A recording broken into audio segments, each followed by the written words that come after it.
first trade I'm gonna go over Euro AUD. So Eric and I, we basically trade the same way. We both use Ichimoku. We've been using Ichimoku for about almost 2 years now. And so this is how we take our trades, how we analyze throughout the week. We use TradingView.com. Not so much on the MetaTrader 4 side, just because we like TradingView. So, we go through our charts Sunday nights, things like that. But last week I sent out Euro AUD.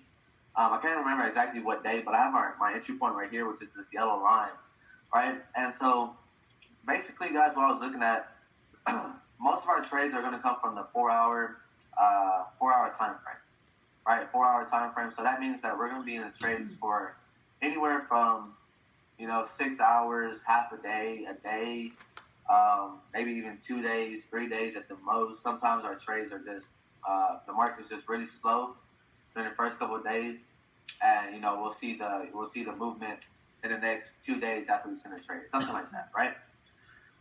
So last week I sent Euro AUD. It was obviously off the 4-hour time frame.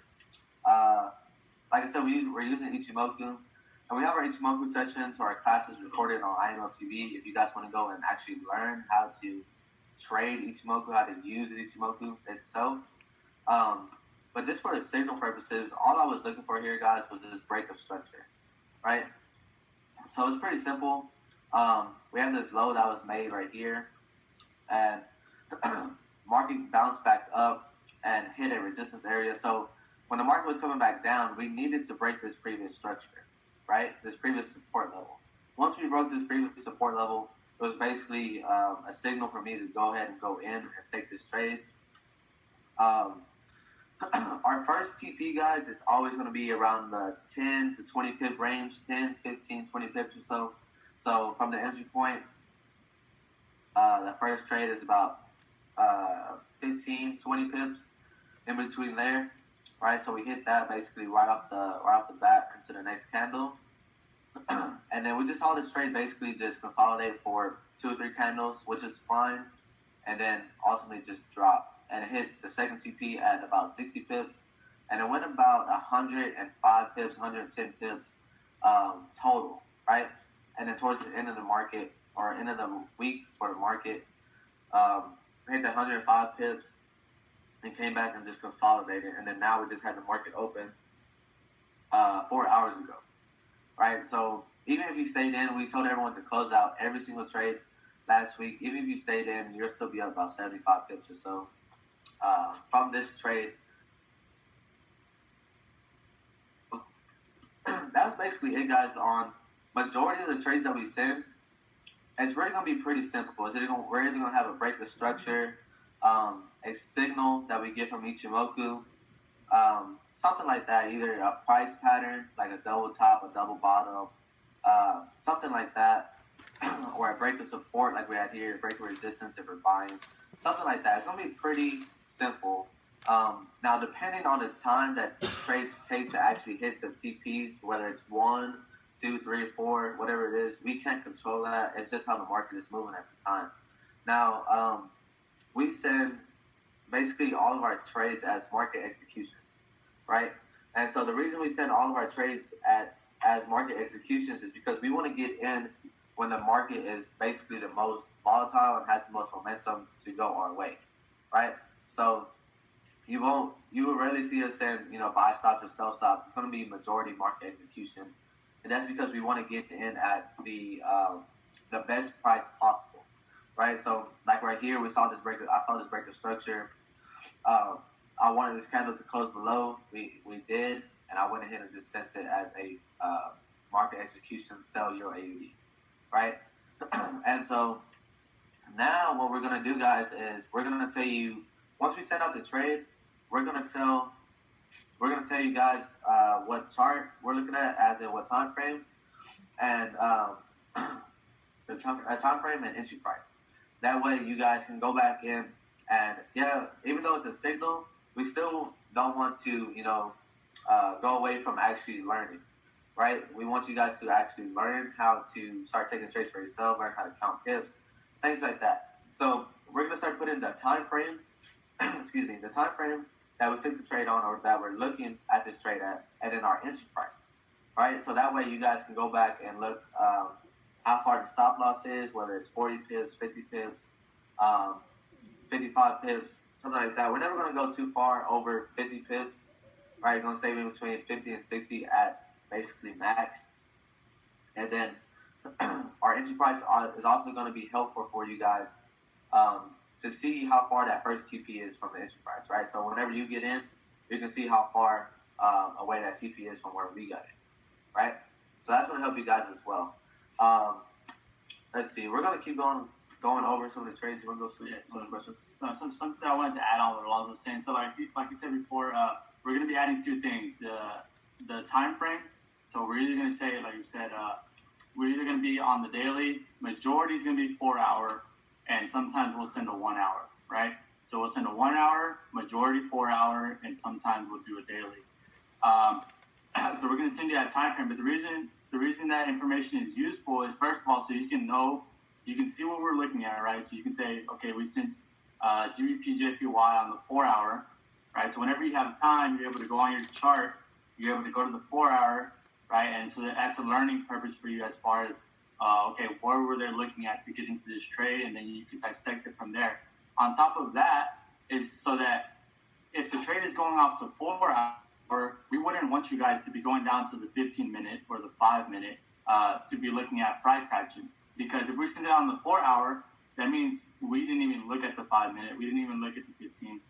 And to be honest, we probably didn't even look at the 1 hour, right? And so, and the reason I say that is because if you go down to the 1 hour, or if you go down to the 15 when we sent it on the daily or the 4, it's just gonna affect your psychology as far as that trade, and it's gonna make you manage it differently than how we would manage it, right? Because we're managing it on a 4 hour basis, right? So every 4 hours, a candle is formed, and that candle tells us a little bit more about what that trade is going to be doing, right? But if you're managing on the 1 hour or the 15-minute, right, you're going to be looking at support and resistance that we're not even looking at, right? That may not be as important, right? You're going to be caught up in a lot more retracements, a lot more pullbacks, right? And so that stuff can influence a person to either get out of the trade early, take profit early. Now, like we said before, you can take a profit whenever you choose, like whenever you feel like it, right? But if we're catching the whole point of this and the whole point of educating is that we're doing 900 pips, right? So we want people to catch the majority of those pips, right? We don't want to be sending out 11 trades, right? And all of them hit first TP, which means you probably got like around 110 to 150 pips. But at the end of the week, we finished off at 900 and you finished off at 150, right? We want people to catch the majority of them, right? Even if it's not all 900, that would be, getting in and getting out at the exact same time that we get in and get out, right? And so that's, on the far end, we want to get to that. We want to work to that. We want people to catch the majority of the picks, right? We want people to have 700, 800, 900 pip weeks from our signals, right? Because we're doing those numbers. And so our 4 hour time frame or daily time frame is basically allowing us to, telling you guys what support and resistance we're looking at, and that we're not on the lower time frames looking at every minor move, because that would freak us all out. Even if we were to do it, we would go down to the 5-minute, we would get scared a little bit as well. So we don't want you guys to be doing that as either. Right? Or try to hold yourself and just get yourself in that mentality that, okay, this is a long-term trade. This is a long-term trade. This is a long-term trade. I can't control when the market moves my direction or when it moves opposite of my direction, right? The market will move. And we obviously saw something in the market that told us it was going one way, right? And so that should be where your mindset is as far as that is. As far as the entry point, it is important as far as knowing our TP, right? Like where our TP is, because you can calculate it. If we tell you our entry point is 57385, you can go on your laptop and go, okay, 57385, and then count the pips from here to here, right? But also, on top of that, if let's say it hasn't hit TP1 yet, but you're a little bit late in entering the trade, let's say it's somewhere in between here, right? You also want to know how many pips it is from here to the stop loss, right? Or if we send out a re-entry, you want to see how far that is from the stop loss, which is also as important as, your take profit. So those are the two main reasons why we send out. We're going to start sending out those two things. So, you go ahead. Yeah. So Eric explained, the importance of the entry points, the stop losses, and things like that. I want to touch on the stop losses and kind of what Eric was saying as well about the psychology and how you manage your trades. Once we set out our stop loss, guys, a good thing to remember is that we're not going to change our stop loss, right? As in, we're not going to move it up. Like, we're not going to send out, hey, push back your stop loss 15 pips or, push it back 30 pips, something like that, just because the market is retracing or pulling back or even getting close to our stop loss. One big thing that we do, guys, is if a trade loses, if a trade hits our stop loss, that's it. We're not gonna just jump in again, right on the same trade, and buy it because we sold it earlier or sell it because we bought it earlier, something like that. If the setup is there, a little later in the day or the next day, then we'll take it again, right? But as far as stop losses, guys, we're gonna keep our stop losses there, and for some people, taking a loss really, really hurts their account, and we'll talk about that a little bit more as well. A little later on, maybe after the trades, about like over leveraging and multiple positions, how to take the trades, and things like that. But like I said, our stop loss is set for a reason.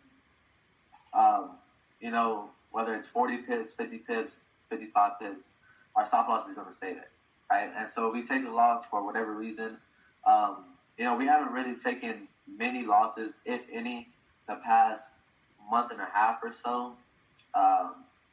Month and a half, 2 months or so.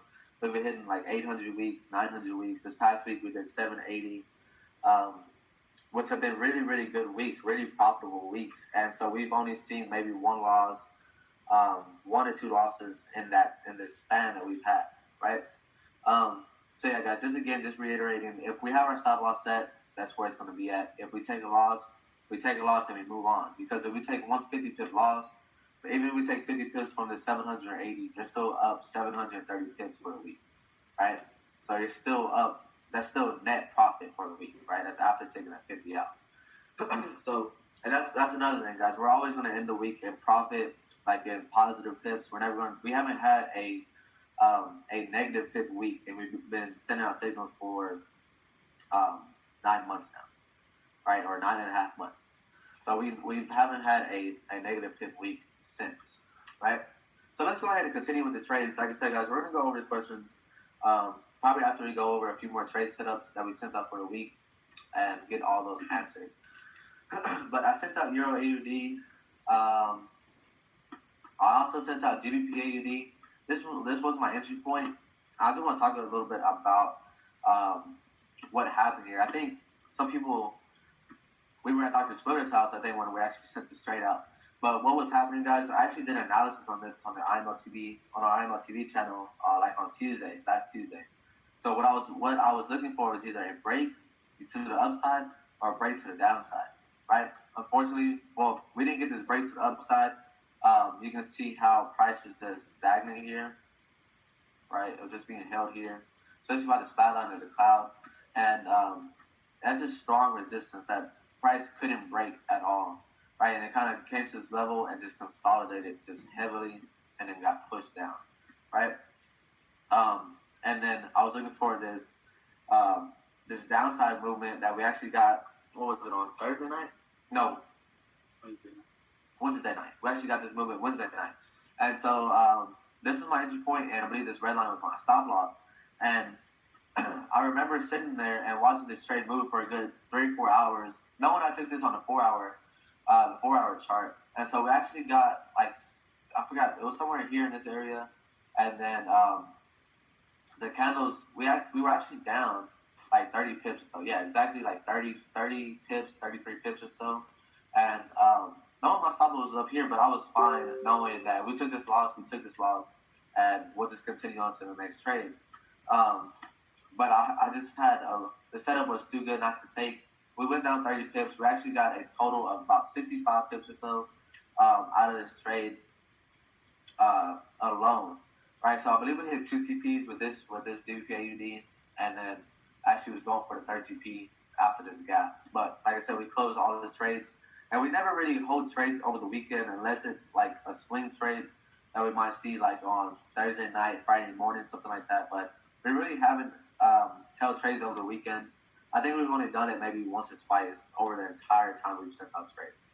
So you guys will always know we close every single trade at the end of the week, right?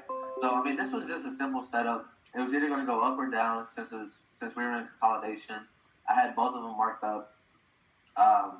It didn't break to the upside, so that cuts out that option, right? And then we had basically a Kuma breakout, and then a crossing of the lagging span. of the conversion line and baseline to the downside, right? And so we were looking to break this structure. And so I believe the structure here, back here, guys, was actually my second TP, and then my final TP was this structure down here, which would have been a total of, I think, like 170, 135 pips, which would have been my final TP. But like I said, we got 65 pips out of this, which is a good trade. 65 pips is a good amount of pips on one single trade that we sent out, right? And so I'll go over one more, and then I'll start letting Eric go over his that he sent out last week. GBP CAD was actually one of those that actually went the distance and hit all 4 TPs. This setup was pretty simple in terms of what I was looking for. I was just looking for a continuation to the upside.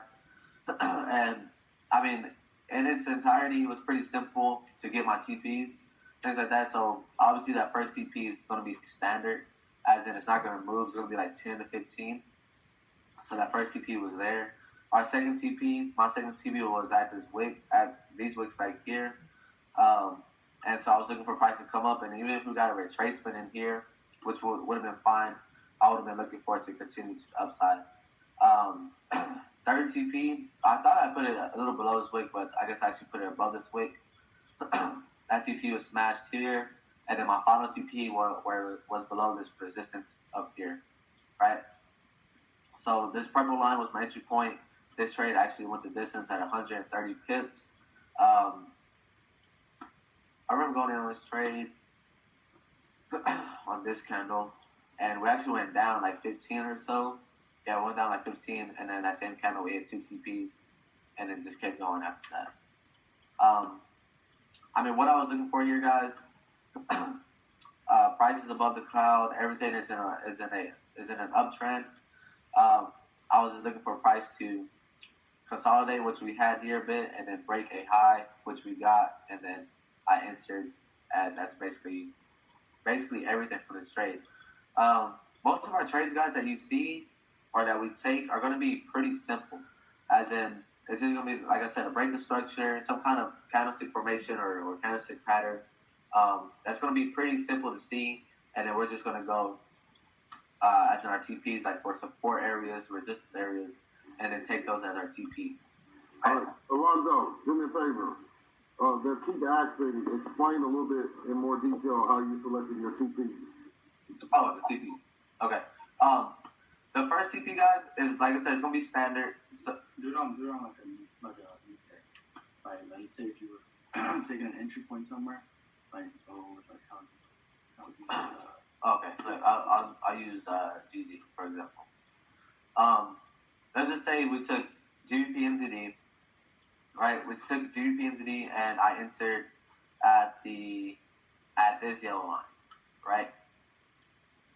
I entered at this yellow line, right? My first TP is going to be standard at, let's just say, 15 pips, right? So I'll put a green line there at 15 pips. And then the next TPs, or the rest of the TPs 2, 3, and 4, guys, are going to be at support or resistance levels, right? So I entered at this yellow line. My first TP is that standard TP that's not going to move anywhere from 10 to 20 pips, right? My next TPs are going to be set at either support or resistance levels, right? So this is our first support level that we got here, right? So this would have been a TP, right? And then we have more support in this area, right? So I'm going to put it above my support and not below it, because the price doesn't have to go below the support, but I want price to hit right above it, right? Right above that last area. So the yellow line was my entry point. My first TP is about 15 pips. My second TP about 30, which is at support level. And then let's just say this is my last TP, right? My TP3. It will be at another support level, but then that'll be 112 pips or so, right? And so that's basically how we set up our TPs. They're going to be at a critical support area, a critical resistance area, somewhere in that range, right? And so it's pretty visual on how we set up our TPs, right? It's not just a random, I'm going to put 40 pips for this TP, and the next trade I'm going to put 35 pips for this TP, right? It's not just something random like that. They're going to be, just calculated support and resistance areas. Do you want to answer the question? Yeah, we can. Let's see. We'll start on the Q&A ones. Scoop FX, what time frames do you guys use to find trades? We kind of went over that. We basically use the 4-hour time frames and the daily time frames. And then, occasionally we use the 1 hour. So those are really the time frames that we use. Scoop FX, do you use the Ichimoku Cloud to find trades? Yes. That's basically, the indicator that we use. A lot of times it's Ichimoku combined with just support, resistance, candlestick patterns, real fundamental things, real basic things that happen in the market. Grace Stewart, with tomorrow being Veterans Day, is it okay to trade? Yeah, even though it's Veterans Day, I think the banks are closed tomorrow, right? The USD banks. I'm not completely sure. If something's setting up in the market, and we like it, we're basically going to take it. As far as like being the holidays, tonight into tomorrow might be a little slow, which is fine. But if something's setting up, we're going to go ahead and take it, even though tomorrow's Veterans Day, because there's no Veterans Day in like Europe or Australia or something like that. I've been on IMO about 6 weeks and wasn't getting the signals. Just recorded on Friday for the first.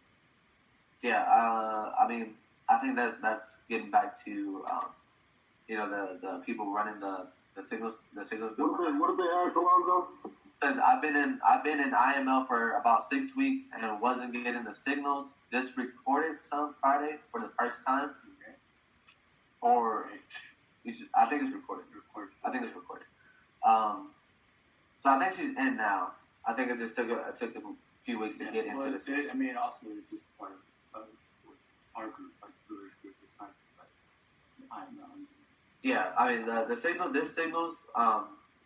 signals chat is just for Dr. Spiller's team. So yeah, it's not. It really doesn't have anything to do with IML and the company here. So, let's see, Kenny. When one take profit hits, do you move your other trades in the same pair to the entry point for stop loss? If not, when do we move our stop loss for other positions? So a big thing on that is, I would say just put in one position per trade, right? And so you put in one position per trade. That way you're not over leveraging your account. Or if you put in 4 positions for one trade, you have to break up your position, your lot sizes, right, to manage your risk percentage. So whether you do one position per trade, like at $1, then if you want to break it up to 4 positions per trade, you have to do like 20 cents each, right? You'd be like 80, or do 30 cents each. It'd be like $1.20, risking $1.20 in total, right? And then when one take profit hits, let's see, one take, do you move your other trades in the same price entry point for stop loss? If not, when do we move our stop loss for other positions? We're gonna start putting in like when we want you guys to move your stop losses to break even, or even to minimize your risk as far as that trade. So let's just say it hits TP1, for example, right? And we're up 15 pips. We might say either we might not say anything, as in to keep that your stop loss there in the same spot, or we might tell you guys to move it up 15 pips, which will give you guys the entry point or the stop loss number that from the entry point that we took, and that might be like from 50 pips stop loss to like a 35 pip stop loss. Yeah, and keep in mind, this is all going to be from the entry point that we take. Yeah. Because let's say you personally enter the trade, 3-4 hours, ahead, and we were already 15 pips in profit. Now we don't recommend you entering the trade after it's already hit, unless we specifically say that you can re-enter. But let's say for some reason you took the trade. If we say to move stop loss to entry point, right, for you, it's most likely going to come back and hit your stop loss, right, because you're at a higher, like you're closer to the entry point than we were, right, and so you have to make sure that you judge that best. We just a couple of rules. We're gonna, like I said, we're gonna start sending out more updates as far as managing the signal. So we know that sometimes they retrace, and sometimes they go back to like 30, 40. We'll be telling you guys if we're hitting a critical level of resistance or support. We'll be telling you guys if we're still holding. We'll be telling you guys if you guys can re-enter, or we'll be telling you guys if we're not going to re-enter as well. But like I said, this all comes with we're never going to move our stop loss. We do sometimes take our losses, even if like the trade is at resistance, doesn't mean it's going to stop at resistance. It's just going to say that it is at a critical level of resistance. But because we've seen a lot of times, we'll send a trade and to us it's down 20, 40, which is regular, because remember, you got to keep in mind what time frame we're trading on. We're trading on the 4. So that candle can be anywhere between 10, 20, 30, 40, depending on, like, sometimes gold candles might be like 60 to 100 pips on the 4 hour, right? So what that means is that for us, we see drawdown of 20, but we're more experienced, so we know, okay, that's just a typical candle. But a lot of people are new to signals, new to the group, new to trading in general, so they see negative, and it's alarming, right? And so one of the reasons it's alarming is, first of all, because you're losing money, right? Technically, you're losing money because it's at a negative. Second of all, is because you over-leveraged yourself, right? If you didn't over-leverage yourself, that would take a lot of the steam off, right? Because one of the reasons you're scared of that trade hitting stop loss is because if it does, it's going to take a significant amount of your account. When in fact, it should only take about 5% of your account, right? At max. But a lot of people, right? And that's your own doing, right? Because you get to choose your lot size and stuff like that. We can recommend as much as possible what lot size we want you guys to go in at, but that doesn't mean that you have to do it. You have free will with your account, right? Trading is completely personal, but you do have to understand that risk if you take it, because we didn't advise for it, right? So if our trade doesn't go or goes negative 30, right, and you're about to lose 60% of your account, right?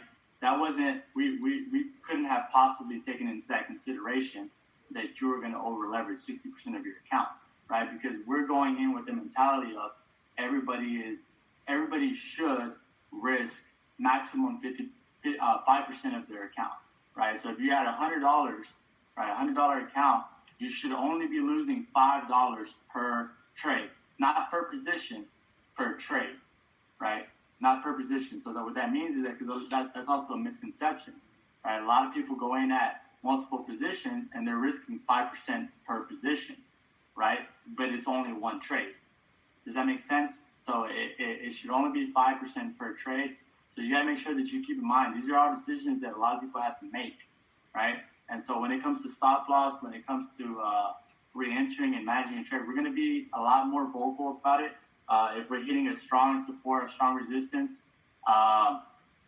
and just so that you can have more clarity, a little bit more ease as far as, why is the trade going negative? And, sometimes we might not have seen some news coming out, because I know I think GZ last week had some news come out that we didn't foresee, and then all of a sudden it started moving, right? But we had already hit 1 or 2 TPs on it. The trade started moving. Some people were holding for TP3, and it should have been, a better communication on our part to let you guys know that, there's some news happening, right? So we're going to start to alert you guys a little bit more about stuff like that. But there is some sense of responsibility on your part to make sure that you're risk managing correctly, and make sure that your positions are correct, and make sure that if the trade does go negative, it's not going to kill you, right? Because, we don't lose many trades, but, you don't want one trade to ruin 2-3 months worth of work. Yeah, another thing I would say, guys, if you're brand new, like if you're a week in, 2 weeks in, a few weeks in, I would even recommend using. I've heard Dr. Splitter say it like many times. Just use 0.01, right? That's only 10 cents. So you're only risking 10 cents per trade, or you're only using a 10 cent lot size per trade, right? So if we lose. Say we lose 50 pips, that's only $5, right? So, I know people can handle a $5 loss better than a $50 loss or a $500 loss, right? Even if it's on your live account, guys, or even if you're new on your demo account, guys, if you're new the first 3-6 months or so, still getting used to trading, I would recommend doing what Dr. Splitter says and just trade 0.01, which is 10 cent lot size, right? It just eases your way into trading a little better, right? And taking those losses. So we're gonna go in on some questions over here. So I'm not sure everyone was putting questions over here on this side. We're gonna add our entry point to the signals. I think we added towards the end of the week. Brooke said, whenever we place a trade like a buy or sell, when will it stop fluctuating? Like it goes from negative to positive, then back to negative. So whenever you place a trade, guys, you're automatically going to be negative. Right, you're automatically going to be negative from the broker's fee, right? And depending on the spread of that pair, right? So if you go in at $1, sometimes you see yourself down $1. Sometimes you see yourself down $5, $6, $8, something like that, right? That's just the spread on that pair at that time, which can grow from like something small to a bigger spread, right? But as far as fluctuating in the market, that's going to happen whether the trade's in negative or positive, right? Because you might be up 10 pips and it might go down to only up 5 pips. That's just market fluctuation. So don't worry yourself about that. Like if it's positive 20 and then goes back down to positive 10, that's just regular market movement, right? Of course, at the beginning, it's going to stop going. Like it'll go back from positive to negative. That's just market movement. I really wouldn't worry about that too much, guys. But So something visual that can clarify that for you is we'll put it into perspective like this. For example, let's say we take the trade like Alonzo said on the yellow line, right? So or the green line, right? We take our trade there. What we're predicting is not right. So that was on the 4-hour. So we're not predicting this, right? You see all of this right here? We're not predicting that. We're not predicting every single movement. What we're predicting is the overall direction of where the market is going to go. We are predicting that this is going to go from here to here or from here to here or just in this general direction. Now, what happens in between there, all these small fluctuations aren't in our control, right? But we know that the overall fluctuation pattern will go to the downside. Does that make sense? Right, so everything in here we can't account for, right? We can't account for this going up 5 and then going down 10, or going up 2 and then going down 20, right? And we don't know when it's going to burst, into our direction. We don't know what time that's going to happen. But what we do know is that we're predicting the market to go from this direction to this direction, right? And so that's just to put a visual representation of what's happening on your MetaTrader report, right? When it's going up and down, those fluctuations is that going up and down basically, right, in your MetaTrader report. But we're not predicting every single little up and down, right? We're predicting the overall direction of the trade. So just hopefully that makes a little visual representation look better when you're looking at your MetaTrader report. Can I put the other take profits as buy and sell stop? I wouldn't recommend that because you would. So first of all, it's basically at another support or resistance. Because remember, we say we put our take profits below support, right, or above support and below resistance. So if you put a buy stop or a sell stop there, it's immediately going to be hit with a wall, right? It's immediately going to have some resistance to it, right? And so we wouldn't recommend putting a buy or sell stop, right? we just recommend, working with the stop loss. And that's where our engagement is going to come in a bit more. But over time, you'll become experienced and you'll start knowing how pairs fluctuate. And you know when to move your stop loss up, when you can move it back, if something's good enough, right? And sometimes it's good enough profit to where you see a number that you like and you can just take it. If we use the 4 hour to find our entry or wait for the retest, what is the likelihood that we have missed the move just because we had to wait for maybe 8 hours for the candle to close? So I wouldn't say that you missed the move. So for example, I believe it was GA last week, right? We actually waited. Or is it like towards the end of the year? It actually happened when we took it. It happened like when we Oh, it's only 1 hour. Okay. So when we took it, we had to wait for the. We actually were behind on the trade 8 hours already when we took it. And that's the thing. We're working with a 4 hour time frame, so you should 1 or 2 candles is not the move, right? It's going to take a couple candles for our move, the move that we predicted, to happen, right? A couple of 4 hour candles because we're on a 4 hour chart. So usually we wait on the 4 hour close. Now, if we get a retest, it is a potential for you to enter, to re-enter if you choose to do your own trade, right? But we won't enter on the retest, right? Because we enter on the initial break of structure, right? Because so let's say we entered here, right? It came down and it came up. This is considered the retest here, but we didn't re-enter, right? Because we're already in one position. So we're not about to enter again and again because that's just a whole different trade. But hopefully that answered that question. Unless it's volatile, the wicks usually tell you the direction it doesn't want to go. If it's on a 1 minute chart, it moves far quicker than the 1 hour and 4 hour. Misinterpretation of the 1 hour, of the 1 minute. Yeah, the 1 minute and the 1 hour are completely different. Because the 1 minute, to be honest, doesn't really matter. I don't even know why it's on TradingView. It shouldn't be on there. I think this is just like a manipulation type thing to scare people into going on the 1 minute.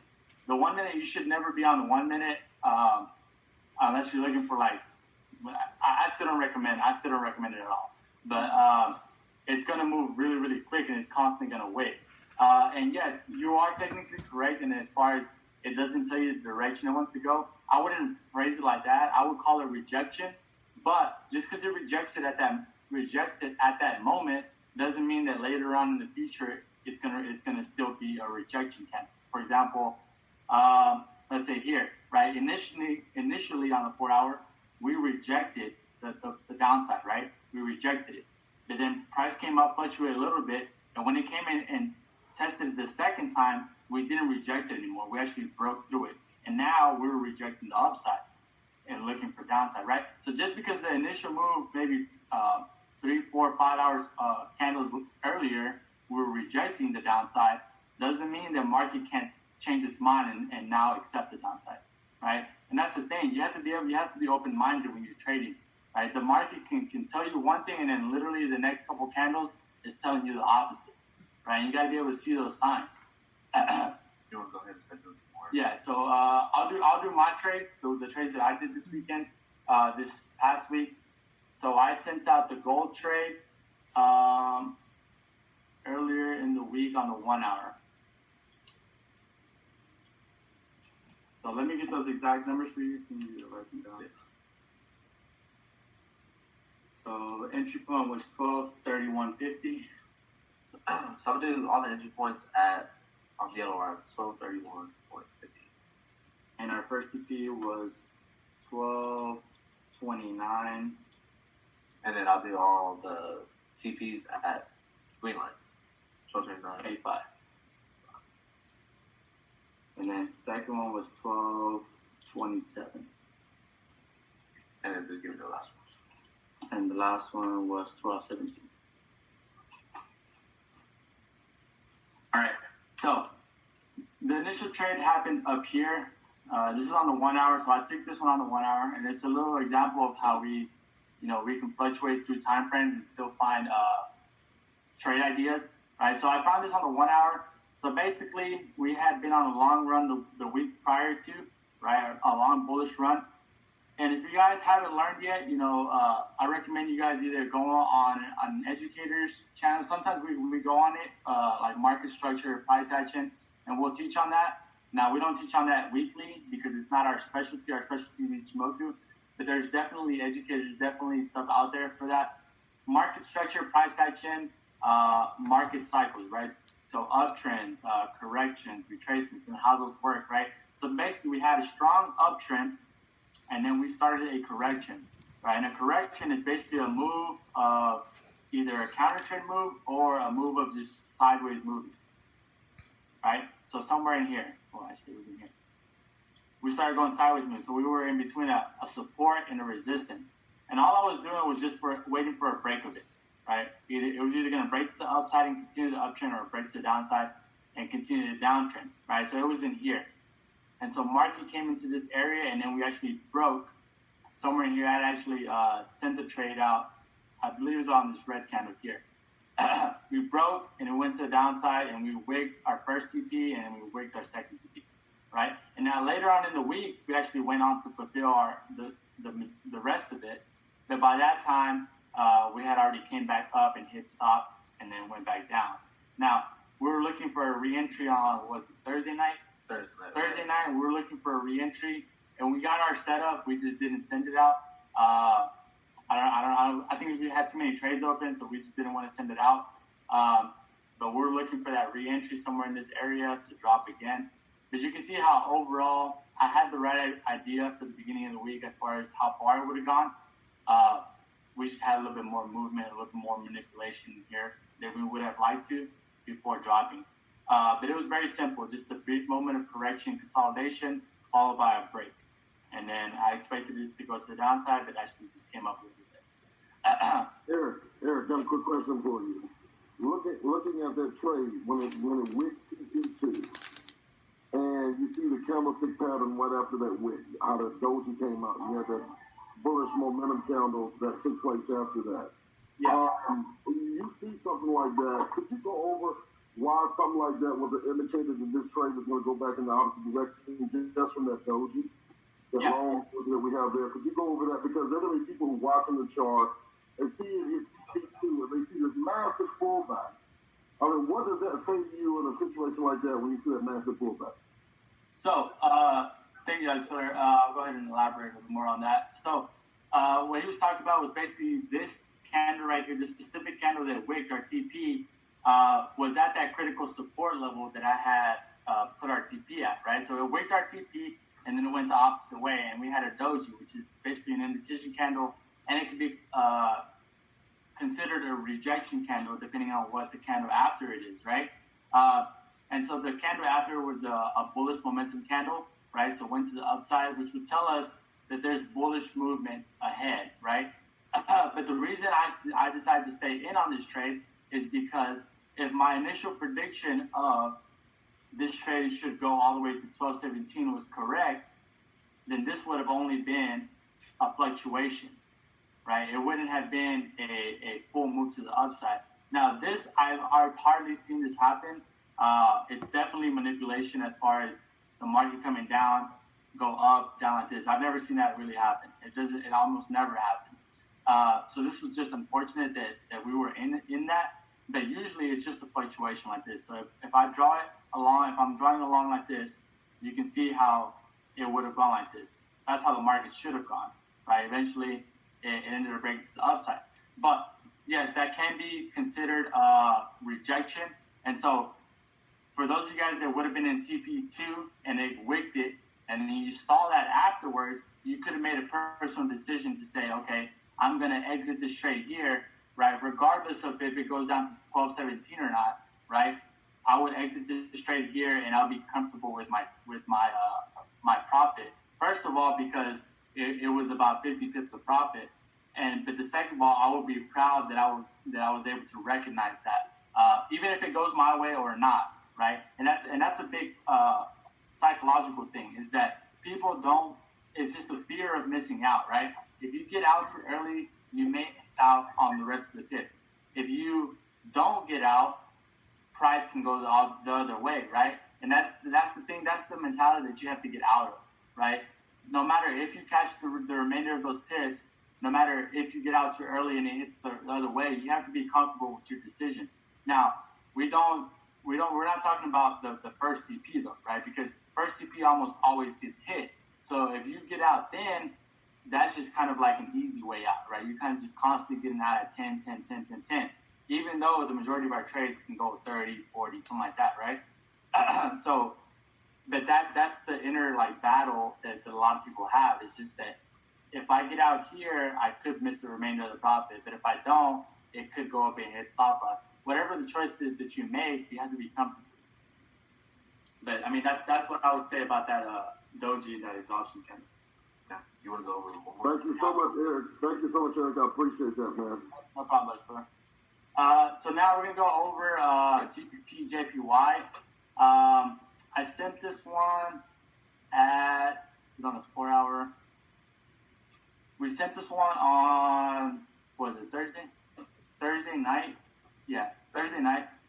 And so this was very, very simple, probably one of the simplest types of trades that you can get. If you look at the amount of data in this picture, right? So this is priced on Thursday night, right? So if we take it back to over here, this was 31 days. The second one was 38 days, and this one was 48 days, right? So this trade was 48 days in the making, right? Basically a month and 3/4 in the making. You see rejection upon rejection, right? So rejection comes back up, rejection comes back up, rejection comes back up, rejection, and then we drop, and then market rallies up to that exact same point, right? Most likely, right, because we like to have probability on our side, most likely what's going to happen, we're going to just get rejected again, right? And so once we waited for price to get rejected, once we started coming down and closing, especially like on the 1 hour, right, you see that we had already started getting that retracement, right? Once we started getting that retracement, we knew that this Kumo breakout was going to happen. So we went ahead and sent it for a sell somewhere in this area. And with the gap today, it ended up hitting all, I think my last view was at 147 actually. It ended up hitting all of it for 100 pips. But it was a very simple trade. But it was a 48-day trade in the making, right? Rejection, rejection, rejection, rejection. Price comes back to that same point. We wait for our rejection, right? We wait for our price to start closing and start testing it as resistance, right? Once we got resistance, now we just send the trade and we know that it's going to go in that direction, right? No matter what the entry point would have been in here, it would have still dropped to the downside. And so that was another very simple trade, about 100 pips on G2. All right, so we can go ahead and answer some more questions. Let's go back over here. Let's see. Where are we at? So, are your trades not good for? Because I think we have a lot of them here, but we'll go back to over here. Let's see. So, are your trades not good for scalping? I would like to keep my stop losses at 10 to 15 pips. Will that not be a good fit for the signals? I mean, for the most part, our stop losses are going to be anywhere from 40 pips to 50 pips around there. So I mean, if you take our signal and only put a 10 to 15 stop loss, if it retraces 10 to 15 pips, you're automatically out, right? So I mean, and the thing is that the reason that is because like you were basically looking for, you were taking our signal and you would want it to, you want it to be a different type of signal than the one we traded out, the one that we intended it to be, because we're trading on the 4 hour. So we're automatically accounting that sometimes we will have drawdown, right? Where is it? Up. This way. Okay. So you can get the smaller amount of pips, but like I said, if we send out 11 trades on the week, you know that's going to be 110 pips for you, while everybody else will catch 200, 300, 400, 500, some even a 900, right? And our stop loss is still going to be 40, 50. So if it does hit the 10 to 15, that would be something that is on you, because that wouldn't be on us since we have our stop at a 10 to 15. and we're trading off the 4 hour. So if you're trying to try to scalp, I would suggest you find a strategy or find something to scalp, because the 4 hour is not the best time frame to scalp, since there's too much fluctuation within one single candle. So that's all I would say about that. And we use Dr. Spiller's indicators setup, MACD, MFI, RSI, in conjunction with Ichimoku to manage trades and look for reentries. So, so we actually were talking about to Dr. Spiller. So if you guys want to do your own analysis on our trades as far as reentries and managing it, be our guest. You guys can definitely use it. We know Dr. Spiller has set you guys up with, a good blueprint as far as the indicators that he uses to be able to manage trades and actually look for reentries. Now, the reason we don't send many reentries is because we have specific setups that we look for. So, for example, like on G8, our setup for the 4 hour, right, was our confirmation for the setup was a couple of different things. First of all, we're on an overall downtrend, right? So we have an overall trend line. Does that make sense? We have 1 point, 2 point, 3 point.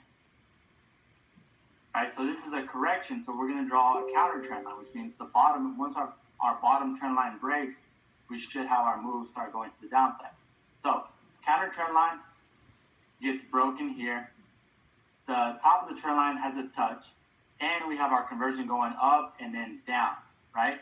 And then we entered somewhere in this area off of like a wick or something, right? So that's our setup. Throughout this trade, though, we don't have anything else as far as Ichimoku goes that can give us another setup, right? Unless market comes back up here, hits like a 618 level at an important resistance, then we can send that as another trade or another re-entry. But throughout the remainder of this trade, we didn't have anything that we were comfortable sending as another re-entry. Now, is that to say that there wasn't a re-entry? No, there was definitely a re-entry, right? You could do something like a price action, something like that, right? But we're not comfortable with just having a support term resistance as a signal, especially if we want people to win off of those signals, right? We're just not as comfortable with that. But with the overall setup, had so many confirmations that we knew that was going to go. We knew it was going to go our direction. And lately, we've been sending a lot more quality over quantity, right? And you guys can see that by the amount of pips that we're catching and the amount of losses that we've been catching, which is basically none, right? And so we've been trying to send a lot more quality over quantity, just because of the setups that we actually look for. So re-entries, yes, you can definitely do that with your own system, with Dr. Spiller's system. And it definitely does make you a better trader because you're actually analyzing, you're actually going into the market. So was it up or down? All right, it's right here. All right, do you guys take news into account? Yeah. So majority of the time, guys, if there's something that's news, like some news-related thing that's coming out, like tomorrow night, it's already on the news tonight for the GBPs, but tomorrow night and the day after, on the 12th, there's going to be news out, right? So if we're in a trade, either if we're in a trade or if we're not in that trade yet, like most of the time, if there's going to be news and we're not in the trade yet, we most likely won't trade that pair until after the news happens, right? Or sometimes if we're in that trade and we're already like 60 pips deep, or 60 pips in profit, 50 pips in profit, something like that, we're going to say, look, like news is coming out, you can either hold it or, move your stop loss or take profit.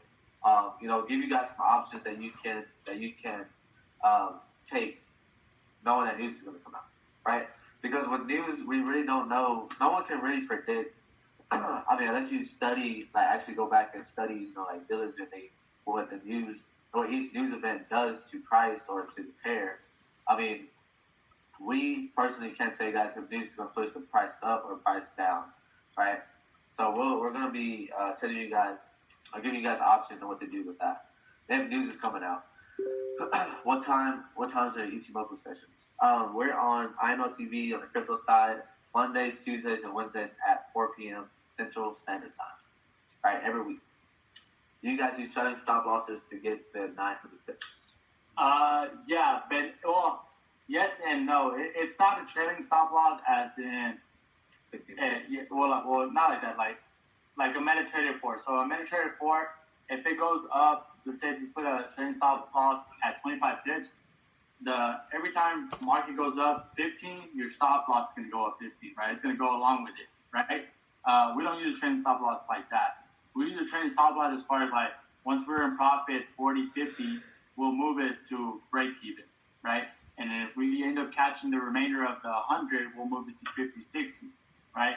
But us, having a little bit more experience in managing trades, we're able to see the structures that we have to put it at. We're able to see the resistance and support that our stop loss can put it at. It's not just to calculate a given number every single time.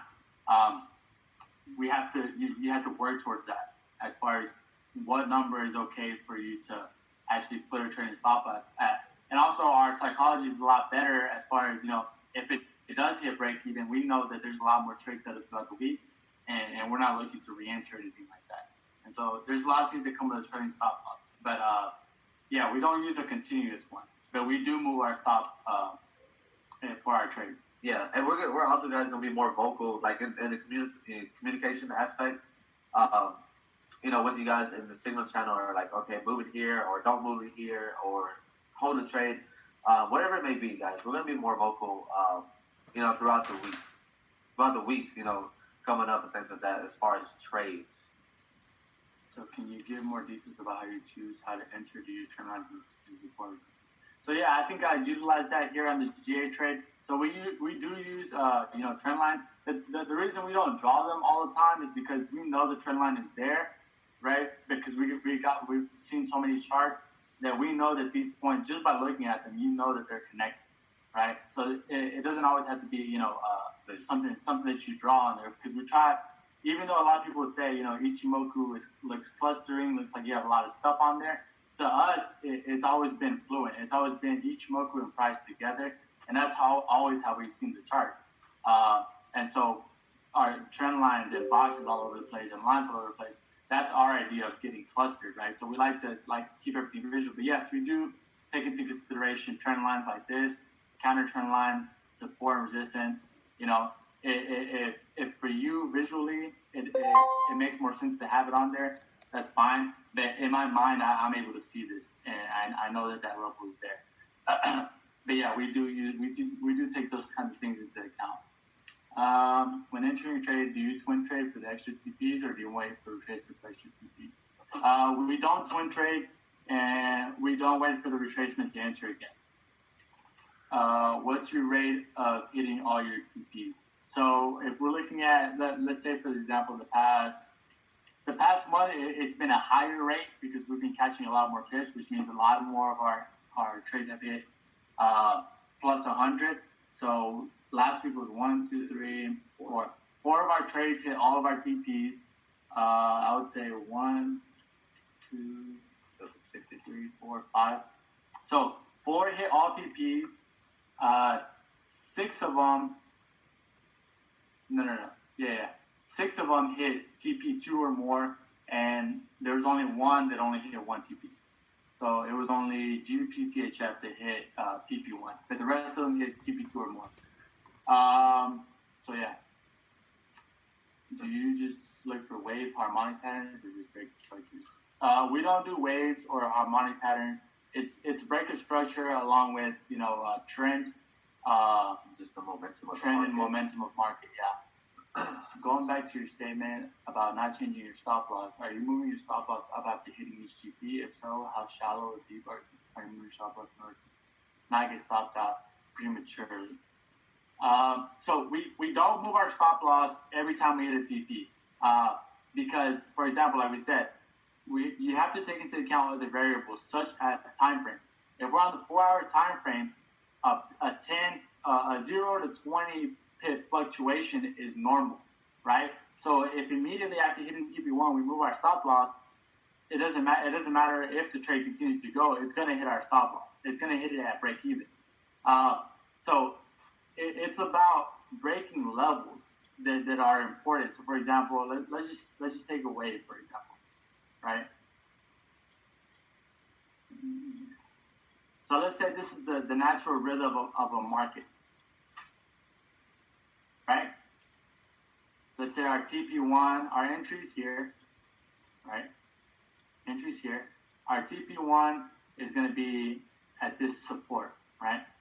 TP1. TP2 is going to be here, and TP2 is going to be here, right? The way we would move our stop loss, so let's say this is our entry. So once we hit our first TP, we're not moving our stop loss, right? Once we break this, right? Right? Don't even think about the dip. I'm trying to get rid of this. Check this out. Okay. So don't even think about the pips here. We're just looking at taking everything for visual values. So TP1, TP2, TP3, right? This is our entry point. Price hits and it comes back. Just because it hit doesn't mean we're moving, right? And then it comes up and we rejected the upside and it comes back, breaks the downside, right? Somewhere along in here when price is in this area, so I'll make this blue. Let's say this is where price is at, right? Let's say price is in here, right? Price had already hit, came back and dropped. Now we can move our stop loss, but we're not going to move it anywhere over here. We're going to move it above this structure. Because now, if price breaks that structure, we know it's just going to continue to the upside, right? And then price continues, it hits our second TP and comes up, right? We're still not moving. Once we break that structure again and we're more into profit, now we're going to move our stop loss to here, right? And then it comes down here, hits it, fluctuates, drops. We see it continuing with momentum. Now we're going to move it to here. But you see the distance before we move it? The type of distance. So let's say from here is 0, here is 50, and here's 100. We're literally 50 pips behind our trade, right? Because we know that we're on the 4 hour. We know that we had to let it breathe, right? And we know that there's momentum behind on our side, right? But if there wasn't momentum, if market starts coming up, right, and we're already up 100 and something pips, we might close the gap, right? And we'll be satisfied with 80, 90 pips, right? Even if it does hit, right? Just to close a little bit more, or we might just close the position altogether. But that's how we manage our trades. Right? Another big thing, guys, I saw someone ask about it. Eric, I'm sorry, Eric, I'm getting some inboxes. Could you do that one more time? That was brilliant, bro. I mean, that was freaking brilliant. What you just did, do it one more time just for all the people to really catch that. That's going to set the difference in the signals group when people get what you just showed us. Do it one more time, brother. Yeah, no problem. That's fine. All right, so let's go ahead and start from the beginning. So our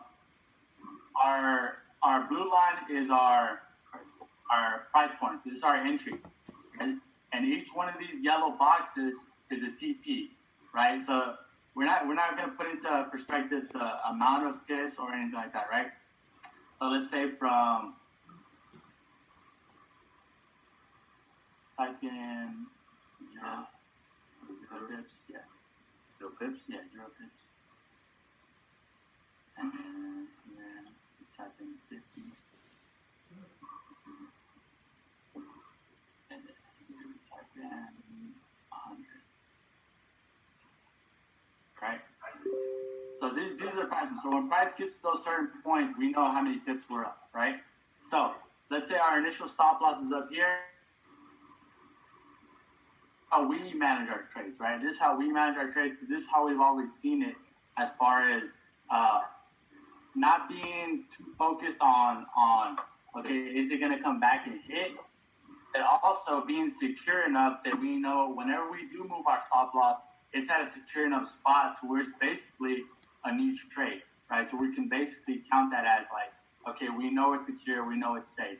So we enter here and market fluctuates down, right? It's going to fluctuate up and down, all the way to TP1, right?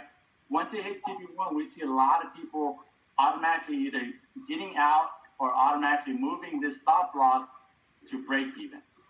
The problem with that is that market is usually gonna, because like I said, we put our stop loss, we put our TPs at support and resistance, right? So that means market usually comes back, right? Now, if it's one of those trades where it's just a one TP and done, it's gonna come back up and just hit it off top, right? It's just gonna come back up and hit it. It's gonna either retest or something like that. So what we do is we don't move this, right? We wait for that fluctuation to happen. And then once the fluctuation breaks our TP and we're floating in profit, somewhere around the 25, 30 pip area, now we can go ahead and move it to break even, right? Or if you want to be a little bit more, risky, you move it a little bit to that resistance area, right above that resistance area.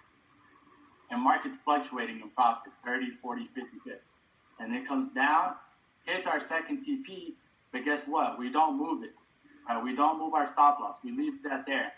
Market comes up, we create a new structure at this triangle here, and then we drop past the 50 pip range into the 70, 75 pip range.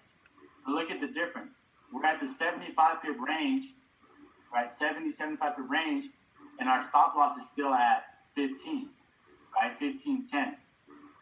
Once we're in that range here, now we can go ahead and safely secure some more profit here, right? And now we close the gap a little bit, 20, 25, 30 pips. And then we hit our TP3, and it goes up, and then it drops again into the 100 pip range, right? And our stop loss is still at the 40, 35 pip range. But at that point, we're secure enough that we have one structure, two structures, right? And then we can drop our stop loss into the 60, 70 pip range. And at that point, you can take profit, 100 pips floating, right? Or you can close the gap on this and tighten it until it hits. Or you can wait for the fluctuation. At that point, you're floating 100 pips, right? So you have a lot of options to you.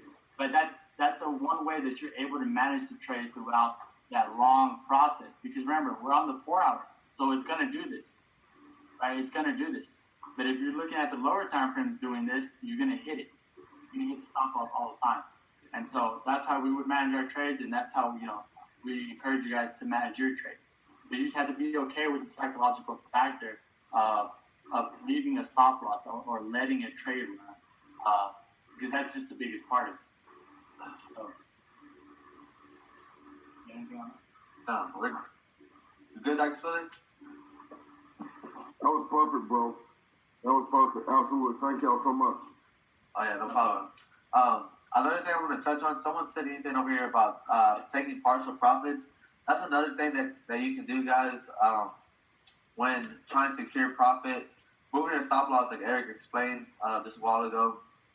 But also, just taking partial profits as well. Let's just say you're doing $1 and you're up, let's just say 50 pips, and you want to close half your position.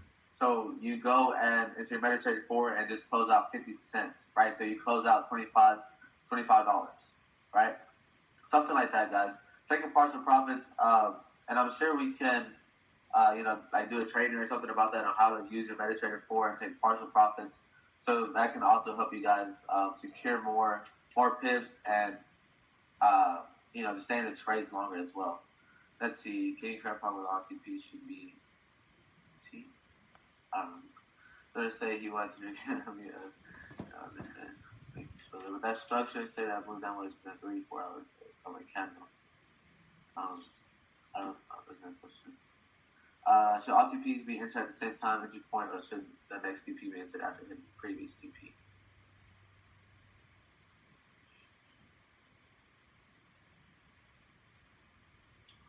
So should all TPs be entered at the same entry point, or should the next TP be entered after hitting the previous TP?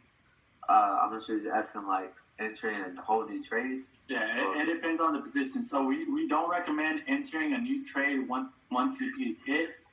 If you do 3 positions, each position should have a different TP. If you do one position, we recommend following the way that we just described it on here, right? So we give out the number for the first TP. So what you can do is let it drop into that area. At that point, since it is fluctuating and you have an open TP, you can take profit, or you can wait for it to fluctuate, drop down, and then you can add the next TP, and then either take profit, let it fluctuate. That's for one position. If you're doing 3 positions, you have each TP at one. Each TP that we set up for one TP. Yeah, that's to do multiple positions with multiple TPs is having multiple risks to their account if they over leverage it. Yeah, exactly. So over leverage has to be taken into account. So, Dutch Spiller, is there any way that we could ever try to get like a chart going or something like that to where people can know,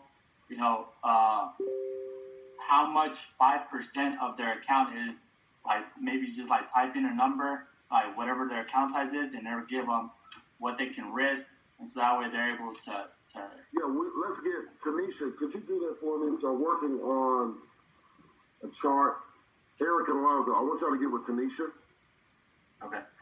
Let's work on the chart. We'll bring some minds together so we can work on a chart that allows a person to know immediately, just in and in their balance, how much they're able to risk per trade to not over leverage their account out, right? Yeah. So that's what we're gonna do. Rather than everybody asking, here's my account balance, how much should I be risking? We'll create a chart, a spreadsheet that'll give that algorithm out to everybody so they can enter it on their own, and then we'll do a class on that as well. So we'll get that going. If y'all can get with Tanisha right after this and see what we can do. Not the 8-figure chart, John. We want to do another one where a person knows how much their balance, how much they can risk in their account. Let's say if you do multiple positions, there's a way that we can enter it in, and it can tell you what you can put in multiple positions for that trade without over-leveraging your account. No, I'm talking about if a person wants to do 3 positions and do TP 1, 2, and 3 all with 3 different trades, what is the lot size per those 3 positions that they can go in based upon the percentage of what they're risking for that account? Right, so we're going to put something together for that so that we won't have people blowing their account that way, and we can just kind of give them that. Yeah, I mean, I would have stirred it up a lot. Yeah, and that way people can enter TP1, TP2, TP3, just not over leverage their account while they're doing it. Yeah. Correct. Let's see. Let's go back. Let's go back here. Would you move this trade to TP2 to get more profit? I think we went over that one. We went over Brooks' question. Do you have specific pairs you are watching so that we can be watching those pairs as well? Discover relevant design. Eric and I have basically the same pairs. These are our Mine 9 that I have that I look over basically every week. Eric's are basically the same except for just like GU or UJ, something like that. But these are basically my 9 watch list for every week, basically, from the most volatile Euro pairs, most volatile GBP pairs, and then obviously gold as well. Let's see. Are you trying to stop us at all? Went over that one. Queen, I just want to say thank you because the entire Signals Group idea generous beyond measure. You all put in a tremendous amount of time and effort, exhibit extreme patience to all the people. Repetition, questions, hard hit, answer as well. Well, people demand more and no problem. That's all Dr. Spiller. Yeah. Dr. Spiller's idea behind everything. And if we're risking 5% per trade, when you send out multiple trades back to back, do you recommend taking the trades? What percentage is it okay to risk over more than one trade? The thing I would say about that is that, so we send out multiple trades, right? And we do know that we send out like 4 or 5 at a time, right? Each trade is 5% risk, no matter what, right? So whether you put them in individually, right? Whether it's one at a time, like wait till that trade is over, and then wait, and you're still going to be risking the 5% trade, 5% of the account. So the whole reason for the over leveraging and the 5% is so that you can enter all of our trades at the same time, and you're okay with it regardless, right? And you still shouldn't lose your whole account, right? 4 to 5 that you're risking 20% overall. That a lot of people are so focused on risk, and we also have a profit side to that, right? There's also a risk reward, right? Not all people focus on the reward side of it. If you're able to change your mindset from constantly losing to reward, right? People always think about 20% risk. What about 80% reward? What about 110% reward, right? And that's the upside that we're looking at as far as cashing all these dips. What do you think is best time to get on the trade for TP2? I mean, like we said in the beginning, we recommend you guys if it hit TP1 already, unless that's why we're gonna start putting the entry point in, unless the trade goes back to the entry point or comes to the entry point and we say it is okay to get back in. Don't get back in on the trade. If you miss that trade for whatever reason, it is okay because more trades are going to be coming out during the week. There's obviously going to be more setups that happen throughout the week, and I mean we're averaging anywhere from like minimum 7 trades a week to I think the most we ever did was like 13, 14 trades a week, something like that, right? So I mean if you miss 1 or 2 of those trades, I mean you're fine. You can just get in on the next trade that comes out. But I mean, as far as going in from like TP1 to TP2, one, your risk is going to rise because the stop loss is going to be the difference from the entry point to TP1. So your stop loss might be, our stop loss might be like 40 to 50 pips. But if you get in on TP1, which is like 15, anywhere from 10 to 15 pips from the entry price, your stop loss now raises 15 to 20 pips, right? So it can go from 50 to 70 or 40 to 60. Yeah, right. But if you're talking about like a recommendation on like if you were to take your own trade, like what would be the best time to get in on another trade for yourself? We don't recommend every single trade that we send, you do this, right? But if you're looking to enter, if you're looking for our recommendation, on a downtrend, enter on a retest, right? So enter once it hits a resistance, or on an uptrend, enter on the retest once it hits a support. That would be the best time to get in. Now, obviously, you have to have your own confirmations. You have to have a new stop loss. You have to have, well, you already have the TP, but you would have to have a new stop loss and more confirmations. That would be the best. That would be the best time to get in. How can we receive your trade signals? The signal group that if you're in the Push 1000 group, you should. That's how you got the link for the. If somebody's asking that question, then they're not supposed to be in this training. Yeah, that's what I was gonna say. Like, if you got in on the training, you should be able to see on the Push 1000. But if you're not getting the signals, then you shouldn't have got it. You shouldn't have gotten it. It's advisable to get on the retrace for some. That's what supposed to be TPs. Yeah, it's on the retrace for speed. So yeah, I mean, like I said, anything's possible. Like you can. It's definitely gonna retrace at some point. On the lower time frames, it's definitely gonna retrace a lot more than on the higher time frames. And it is possible. We don't advise it unless we say that there's another setup. But like I said, our setups come along on the 4 hour and sometimes on the 1 hour. So if we don't see that setting up, we won't send it out. But it does happen, and some people do catch them. But we don't advise it unless we send it. Yeah, I was just gonna say what Eric said. If we don't say it, guys, if we don't say go ahead and re-enter, and you take it on your own, that's gonna be like on your own risk. So you're gonna be responsible for that second trade.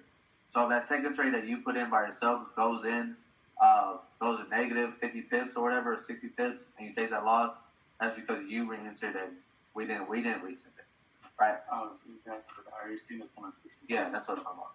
Since TP1 is pretty sure to be hit, would you recommend we target TP2 at the least and just put in a trailing stop loss? Yeah, I know some people go ahead and put.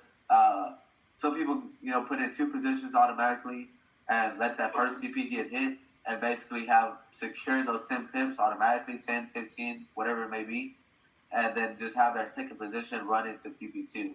Now, we cannot guarantee that the trade is going to go from TP1 to TP2, but we know that TP1 is hit majority of the time, so at least you have those 10 pips already secured. And then that second trade is just managing it as well, like moving your stop loss if it goes up 30, 40 pips, or if it hits the second TP, something like that. But that would definitely be smarter for somebody trying to go for the more pips on the week to target TP2 from the beginning. Do you use Heiken Ashi to determine momentum along with Ichimoku? No, not really.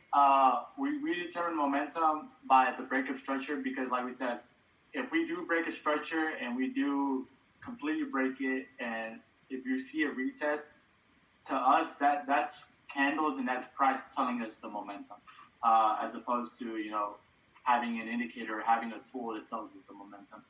We just know how to read it better. We don't have as much experience with Heiken Ashi. I'm sure that if we were, we had a chance with it, like a month or two with I can actually working with it, we could probably work some way around the momentum that we're just really used to price action and candles giving us the momentum, and it's been working. So we don't like to change stuff that's working for us. For a trade that has, let's say, 4 TPs, what is the best way to go about taking profit on provided TPs? Should I use 0.04 lots and take partials on different TPs, or 4 different trades, 0.01 lot using MetaTrader? So yeah, that's just a personal preference, because each one of them has its own challenges and it has its own risks. If you do have one trade and you're trying to take partials, it's a lot more managing.